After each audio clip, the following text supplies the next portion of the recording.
एक narcissistic family system उस तरह का इकोसिस्टम होता है जहां पर एक नार्सिसिस्टिक पर्सनालिटी डिसऑर्डर का इंसान या फिर एक बहुत ही हाईली अब्यूजिव प्रवृत्ति का पर्सनालिटी का इंसान बहुत आराम से ना सिर्फ सर्वाइव कर सकता है बल्कि थ्राइव कर सकता है।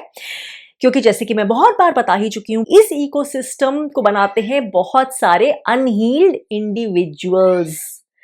और ये इंडिविजुअल्स क्योंकि इतनी सुप्त अवस्था से, इतनी शैडो स्टेट से, अनहील्ड शैडो साइड से ऑपरेट करते हैं, तो वो किसी ना किसी तरीके से इस सिस्टम को सीमेंट करके रखते हैं, इधर प्राइमरी विक्टिम बन के, for example main supply of the narcissist, या फिर इनेबलर बन के, या फिर अलग अलग तरीकों से, वन वे और the other they support the status को।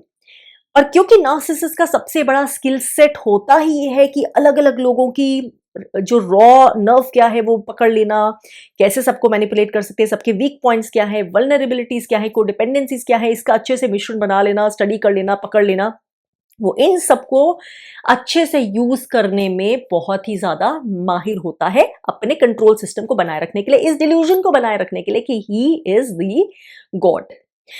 और बाकी सब क्योंकि इतनी सुप्त अवस्था में है, वो इस चीज को जो सच है ही नहीं, जो भी मैं बहुत बार बोल चुकी हूँ, उसको बिलीव करते जाते हैं। और फिर उन्हें लगता है बिकॉज ये तो सबसे टॉप पावर की पोजीशन में है ही, इसके बिना तो ऑब्वियसली कुछ चारा ही नहीं है, तो सपोर्ट करना ही पड़ेगा, या तो सपोर्ट कर लो या झुंड में जुड़ जाओ या व्हाटएवर, सर्वाइव कर लो, किसी तरह से सर्वाइवल मोड में आ जाओ, बट इसके अलावा हम कुछ कर नहीं सकते। और इसीलिए ये सिस्टम सीमेंट होता चला जाता है। आज मैं बात करूंगी थोड़ी सी इन लोगों की कि एक्चुअली अगर कैटेगराइज किया जाए, लेबल करना हो for easier understanding, simplified understanding in लोगों को, तो हम कैसे कर सकते हैं। पैथोलॉजिकल नार्सिसिस्ट तो टॉप ऑफ द टियर पे है ही, लेकिन बाकी सब लोगों को अगर आइडेंटिफाई करना हो तो हम किस कैटेगरीज में डाल सकते हैं। इससे आपको ये भी समझ मिलेगी कि आप इस सिस्टम में कहाँ आते हैं, और शायद आपकी आंखें खुलें कि आप इनमें से कोई रोल निभा रहे हैं, तो आप कैसे फिर उसके बारे में अवेयर होके पुल बैक कर सकते हैं, अपने रोल को मॉडिफाई करना शुरू कर सकते हैं एक सेल्फ लव की, एक सेल्फ अवेयर वाली पोजीशन से, ताकि धीरे धीरे धीरे आप वो जो खुद के लिए ही सेल्फ साबोटाजिंग चीजें कर रहे हैं, सिस्टम को बनाए रखने के लिए कर रहे हैं, वो कम करते जा सकें और अल्टीमेटली रोक सकें। मेरा नाम शुचि है। I am an empowered empath, a healer, light worker, spiritual warrior and an ancestral path breaker, also a narcissistic abuse thriver. और मैं यहाँ पर वो सारी चीजें शेयर करने की कोशिश करती हूँ जो आपको, अगर आप जेन्युइनली सीरियस हैं, उतना सीरियस की सांस नहीं आ रहा, आप तो सांस लेना ही है, आप अपनी साइकिल को, अब्यूज साइकिल को ब्रेक कर सकें। वो पूरी डिटेल्ड क्लैरिटी, अंडरस्टैंडिंग, इतनी इतनी इतनी करके video by video by video, एक ही वीडियो में ये सारी अंडरस्टैंडिंग एक्सपेक्ट मत करिएगा, या सारे क्वेश्चंस मत पूछिएगा।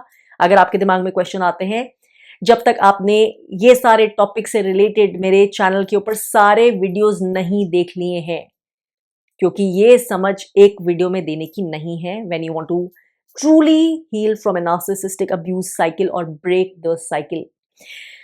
तो अब मैं बोलना चाहूंगी, जो नार्सिसिस्ट के नीचे जो लोग होते हैं, जो इकोसिस्टम में होते हैं, यूजुअली किसी ना किसी तरह के कोडिपेंडेंस होते हैं। जरूरी नहीं है सारे हो, बट यूजुअली कोडिपेंडेंस होते हैं। तो कोडिपेंडेंस क्या होता है, अगर आप नहीं जानते हैं तो आप मेरे कोडिपेंडेंसी के ऊपर बहुत सारे वीडियोस जो ऑलरेडी बने हुए हैं चेकआउट कर सकते हैं। लेकिन ये बहुत ही highly self destructive sabotaging stage, mental, emotional, psychological state होती है, जो आपको जिंदगी में कभी फुलफिल्ड, हील्ड नहीं रहने देती है, ना अपने लिए ना दूसरों के लिए। और हमारे सोसाइटीज भरे पड़े हैं codependence. In fact this is like the biggest disease in relationships everywhere, in the west, in the east, anywhere across the world, codependency. तो नार्सिसिस्ट के नीचे लोग क्योंकि कोडिपेंडेंसी होते हैं, इसलिए ये सिस्टम इतना सिक्योरली चल पाता है। अब एक्चुअली किस तरह के कोडिपेंडेंस हो सकते हैं? सबसे पहले होते हैं इनेबलर। तो इनेबलर वो इंसान होता है जो प्राइमरी इनेबलर, अगर हम बात करें तो नार्सिसिस्ट को सपोर्ट करता है। फॉर एग्जांपल अगर हम बात करें ऐसे सिस्टम की जहां पे एक नार्सिसिस्टिक पेरेंट है, नार्सिसिस्टिक हस्बैंड है या नार्सिसिस्टिक वाइफ है, तो जो भी स्पाउस है वो प्राइमरी इनेबलर हो सकता है। जरूरी नहीं है, लेकिन ऑफन ऐसा हो सकता है। परिवार में और अगर लोग हैं तो वहां पर भी कोई प्राइमरी इनेबलर हो सकता है। फॉर एग्जाम्पल मेरे अपने खुद के परिवार में जो प्राइमरी, अगर घर के अंदर, एक्सटेंडेड फैमिली में भी होते हैं इनेबलर्स, लेकिन अगर मैं घर के अंदर मेन इमीडिएट फैमिली हाउसहोल्ड में अगर बोलूं तो माय दादी was unfortunately one of the biggest enablers for my narcissistic father. तो कोई भी इनेबलर हो सकता है। अब ये इनेबलर को नार्सिसिस्ट की या तो सच्चाई दिखती ही नहीं है, इतने ब्लाइंड साइडेड होते हैं, या फिर दिखती भी है, समझ भी आती है तो वो अनदेखा कर देते हैं, because they do not feel capable of having a life without the narcissist. और इंडिविजुअल पर्सनालिटीज इनेबलर्स बहुत ज्यादा अब्यूजिव फील हो सकते हैं बाकी लोगों को, अपने इस एफर्ट में कि नार्सिसिस्ट को खुश रखना है, उसका स्टेटस को बना के रखना है, या फिर वो थोड़े से सिंपथाइज भी कर सकते हैं बाकी लोगों की तरफ, थोड़े कंपैशनेट भी हो सकते हैं, लेकिन at the end of the day वो ये सिस्टम में जो नार्सिसिस्ट की पोजीशन है इसको कॉम्प्रोमाइज होने नहीं देंगे। उनको लगता है अगर ये तो सपोर्ट सिस्टम बना के रखना ही पड़ेगा, क्योंकि इसके बिना तो कोई चारा ही नहीं है। और इसके चलते वो जिस भी तरह का बैड बिहेवियर होता है, बैड कंडक्ट होता है, उसको किसी ना किसी तरह से इनेबल करते रहते, कंडोन करते रहते हैं, माफ करते रहते हैं।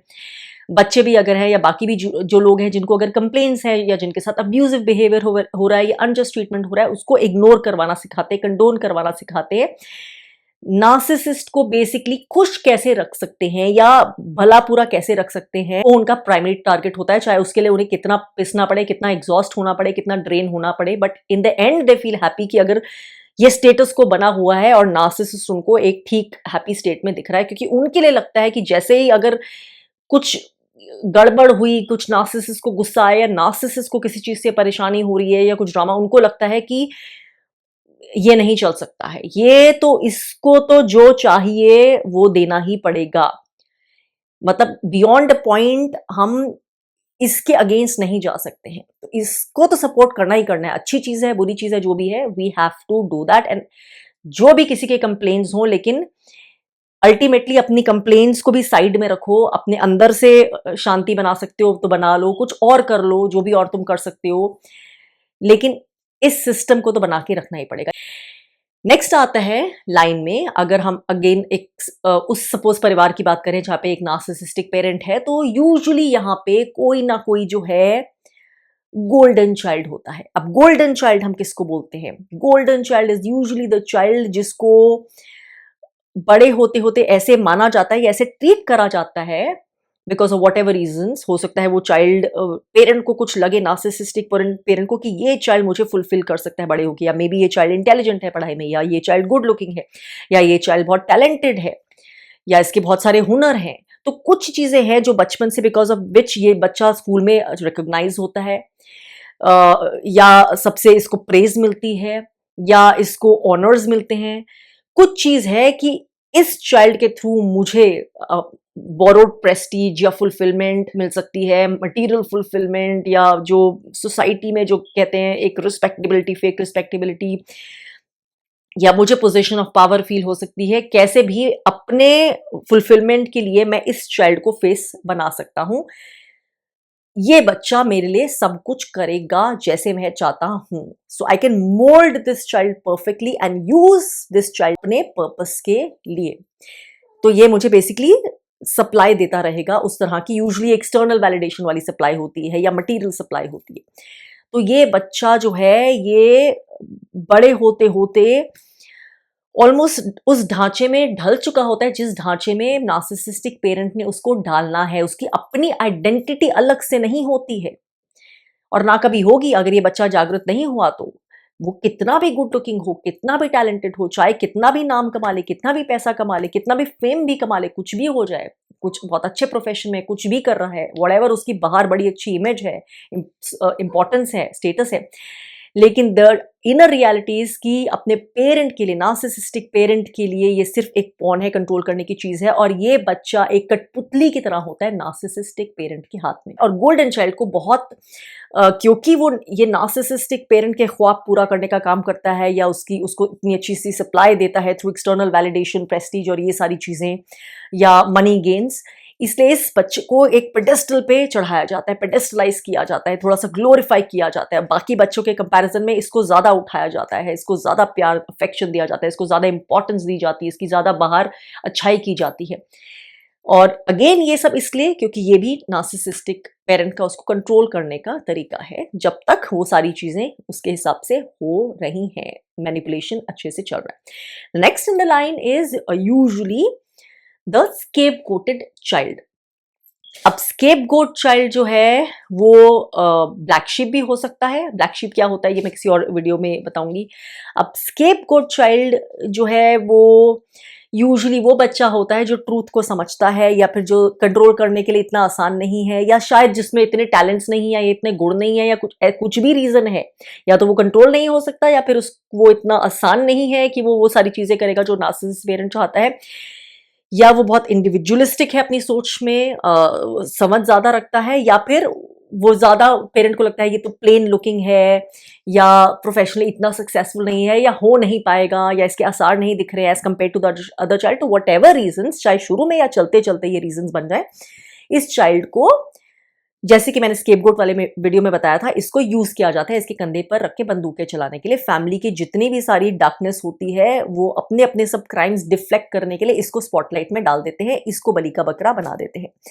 तो डिटेल में अगेन समझने के लिए आप स्केपगोट वाला वीडियो चेकआउट कर सकते हैं। तो ये चाइल्ड बेसिकली ये सारे बर्डन्स ढोता है उन चीजों के जो उसने नहीं किए हैं, क्योंकि किसी ना किसी को तो ये ढोने ही है। ये फैमिली सिस्टम्स में एक स्केपगोट तो होता ही होता है। So this is like the child जिसको डी वैल्यू किया जाता है एसेंशियली, क्योंकि उस डी वैल्यू से ही ये कंट्रोल सिस्टम में इंपॉर्टेंट जो है काम बनता है। स्केप गोटेड चाइल्ड के अलावा जो होता है कभी कभी, जिसको बोलते हैं द लॉस्ट चाइल्ड। अगर ज्यादा बच्चे हैं, एक से ज्यादा, तो कभी कभी, जरूरी नहीं है but this can also be the lost child is जो ना पूरी तरह से गोल्डन चाइल्ड में है, ना पूरी तरह से स्केप गोटेड चाइल्ड में है, लेकिन उसका अस्तित्व खो चुका है। उसको पता खुद ही नहीं है कि मैं कहाँ हूँ, where do I stand, what is my status, who am I. तो वो लॉस्ट है, डायरेक्शनलेस है, वो अब चुप, उसकी जैसे कोई अस्तित्व भी नहीं है, इतनी क्वाइट पर्सनालिटी, जैसे कि वो एग्जिस्ट ही नहीं करता, उसकी एग्जिस्टेंस शायद किसी को पता ही नहीं है, इनविजिबल है। वो ज्यादा शोर नहीं मचाना चाहता, ज्यादा स्पेस नहीं लेना चाहता है, ज्यादा रिपल्स क्रिएट नहीं करना चाहता है सिस्टम में। तो वो कहीं एग्जिस्ट कर रहा है, कभी कभी उसका रोल हो जाता है शायद, लेकिन otherwise that child is like lost. फिर जो नेक्स्ट हायरार्की, ये जो तरह तरह के लोग होते हैं, भिन्न भिन्न तरह के, एक नार्सिसिस्टिक फैमिली सिस्टम या फिर नार्सिसिस्टिक फैमिली कल्ट को जो बनाए रखने में होते हैं, वो होते हैं जो हम जानते ही हैं, फ्लाइंग मंकीज। अब फ्लाइंग मंकीज एग्जैक्टली क्या होते हैं ये भी अच्छे से जानने के लिए आप मेरा फ्लाइंग मंकीज के ऊपर वीडियो देख सकते हैं, जिसमें मैंने बहुत डिटेल में एक्सप्लेन किया है कि ये होता क्या है एक्चुअली। फ्लाइंग मंकीज जो हैं वो इनेबलर्स भी हो सकते हैं, लेकिन ये इनेबलर्स से डिफरेंट भी हो सकते हैं। फ्लाइंग मंकीज जो बहुत तरह के जो डर्टी वर्क है ना, जो नार्सिसिस्ट का जो और लोग नहीं करते हैं। इनेबलर्स तो बेसिकली स्टेटस को बनाए रखते हैं कि शांति बनाए रखो, स्टेटस को बनाए रखो, चुप करा दिया सबको, डांट दिया, नार्सिसिस्ट का सपोर्ट कर दिया। इनेबलर्स से ज्यादा डेंजरस होते हैं फ्लाइंग मंकीज ऑफन, क्योंकि ये डर्टी वर्क करते हैं, जैसे गॉसिप फैलाना, स्मेयरिंग करना, गॉसिप में पार्टिसिपेट करना, बाकी लोगों को इन्वॉल्व करना मैनिपुलेशन में, जो नार्सिसिस्ट की हेल्प कर सकते हैं, इकट्ठे मिलके एक्टिवली आइसोलेट करना स्केपगोट को या जो भी विक्टिम है उसको, ब्रेन वॉश करना, गैस लाइटिंग करना, गोस्टिंग करना। ये एक्टिवली जो इविल माइंडेड वाले थोड़े लोग होते हैं ना, ये फ्लाइंग मंकीज बन जाते हैं। या ये ऐसे भी होते हैं जिनके खुद के भी टॉक्सिक ट्रेट्स हैं। इनको शायद समझ भी होती है इनमें से कईयों को कि नार्सिसिस्ट क्या है, लेकिन इनका अपना फायदा इतने फायदे के अपने पक्के होते हैं, अपॉर्चुनिस्ट होते हैं कि ये नार्सिसिस्ट का काम जो है ना उसका चेहरा बन जाते हैं। जहां पे उसको चेहरा नहीं दिखाना, वहां पे जाके जो गलत काम करने हैं, गलत चीजें बोलनी है, मैनिपुलेशन करना है, टैक्टिक्स करने हैं, गेम प्लेइंग करनी है, वो ये सब करते हैं। तो फ्लाइंग मंकीज होते हैं। इनेबलर्स और फ्लाइंग मंकीज कभी कभी सेम भी हो सकते हैं। नेक्स्ट लाइन में आते हैं जिसकी बात बहुत कम की जाती है, लेकिन ये भी एक कैरेक्टर ऑफन होते हैं इस तरह की फैमिलीज में, या फिर इवन इफ नार्सिसिस्टिक फैमिली नहीं है, डिसफंक्शनल या टॉक्सिक फैमिली सिस्टम्स में। और वो होते हैं जिसको कहा जा सकता है, जैसे कि एक कोर्ट में जेस्टर होता है ना, इस टर्म, इसको कभी कभी, इस कैरेक्टर को कभी कभी मैस्कॉट टर्म करके भी बुलाते हैं। तो जेस्टर कौन होता है? जो जैसे अकबर के दरबार में बीरबल हुआ करते थे, या फिर जैसे तेनालीरामा हुआ करते थे, जिसका काम ही होता है कि राजा का मन लगा के रखना, उसको हंसा के रखना, उसको गुड ह्यूमर में, गुड मूड में रखना। अब ये जो जेस्टर होता है फैमिली का, ये ऑफन एक कोडिपेंडेंट सोल होता है, जो पेन्ड सोल है, लेकिन जिसकी इंटेंशंस अच्छी हैं, लेकिन ऑब्वियसली वो हील्ड नहीं है।